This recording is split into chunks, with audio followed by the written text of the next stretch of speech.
Allez, capsule vidéo depuis le Valais pour parler de l'abricot. Regardez bien, nous avons ici la vallée du Valais avec Sion et on est en plein dans les abricots ici.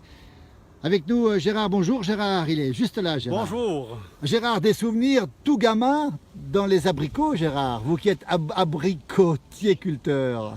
Oui, le plus ancien souvenir que j'ai, j'avais 3 ou 4 ans et ma maman, ce n'était pas une punition, c'était simplement pour ne pas me perdre dans la pente. Elle m'avait attaché à l'abricotier et j'avais 2 abricots à manger, des noyaux à manger, puis 2 bouts de bois pour jouer au compte des vaches. Déjà, dans le sang du Valaisan, il y a les reins et l'abricot, c'est ça en fait? Exactement, exactement. Ensuite, on s'étonne que ça reste longtemps. Ça reste à vie. Alors Gérard, on va montrer la pente ici, incroyable, où on est. Hein. Beaucoup de pentes dans le Valais, on le sait, on le voit très bien ici avec les abricotiers en pente. Avant, vous fauchiez à la main ici, c'est ça? J'ai fauché 4-5 ans à la main avant d'avoir cette machine que vous avez vue tout à l'heure. Et là, mon plus grand souvenir aussi, quand on arrive au sommet de la pente, un petit peu fatigué à 5 h du matin, qu'on avait la chance de trouver une fraise sauvage. C'était merveilleux. C'était le bonheur. C'était le bonheur. Meilleur que le fendant? Oui, oui, nettement meilleur que le fendant. Et ça durait plus longtemps. Alors en moyenne, on a à peu près dans ces abricots du Valais 10 000 tonnes d'abricots produits par cette année. On montre ici les abricotiers avec la vue magnifique sur Sion et le Valais là-bas au fond. Alors cette année, il y a eu du gel fin avril, production très réduite en 2017, hein, c'est ça? Production très très réduite, j'ai envie de dire un quart de production. Pourquoi l'abricot du Valais est si bon, Gérard? C'était l'histoire de l'Uiset qui était très très très bon à manger. Malheureusement, il ne tenait pas la route, il était vite, il se détériorait très très vite dans le plateau.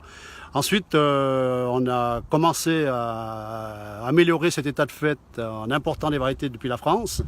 Le Goldrich, le Bergeron, l'Orange Red. Et encore maintenant, je travaille chez Aquascope et une partie de mon travail, j'importe des collections variétales de la France et on en déguste chaque année. Pour mettre sur le marché la meilleure, la plus intéressante financièrement, la plus résistante aux maladies. On fait le même travail que l'INRA en France. On essaie d'aller dans la qualité de l'abricot. Et puis quand on regarde bien, regardez bien, on voit le paysage du Valais ici, on voit le versant sud en face, pas d'abricot du tout au versant sud. On aperçoit les diablerets là-haut, regardez, encore le glacier des diablerets là-haut. Et puis ici, de la vigne en face, on voit très bien ce qui se passe ici, on voit Sion ici. Et alors, l'abricot est tout le temps au nord, comme ici, nous sommes sur le versant nord. Pourquoi au versant nord, Gérard? L'unique raison, c'est le soleil du printemps.